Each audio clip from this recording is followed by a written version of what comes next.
Eu também não sei, o jeito é só olhar, mas se eu orar, o céu vai mover. Se eu orar, Deus vai responder. Se eu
Daniel caiu na cova, o povo se espantou.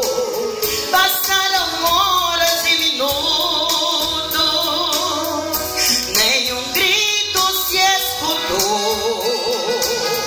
De manhã bem cedinho, o rei foi lá pra ver. Voltou maravilhado com Daniel a dizer: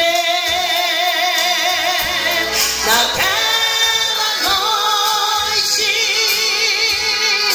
eu pude ver a presença de Deus a me envolver.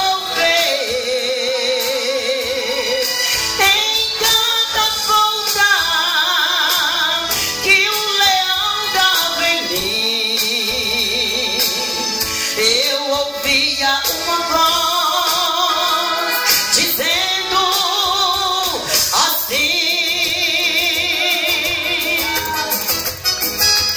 calma, Daniel, eu sou o Senhor, não tenha medo não. O leão me escutou, eu ordenei a ele para que fosse se deitar. Durante essa prova o leão vai jejuar.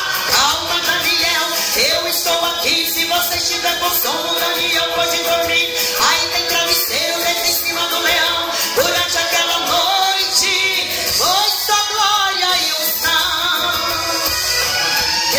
Eu sou o Senhor, não tenha medo não. O leão me escutou, eu ordenei a ele para que fosse se deitar. Durante essa noite o leão vai jejuar.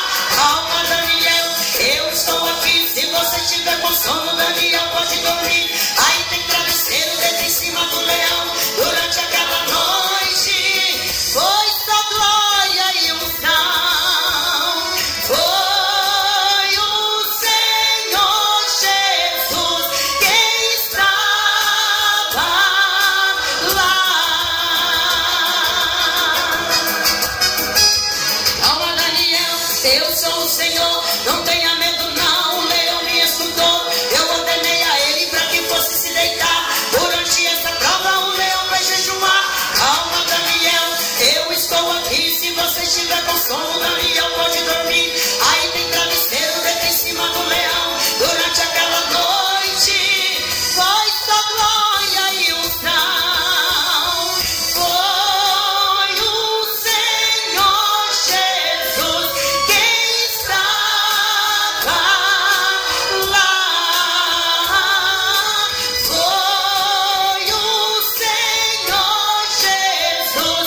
noite, amém? Aleluia, agradeço a oportunidade.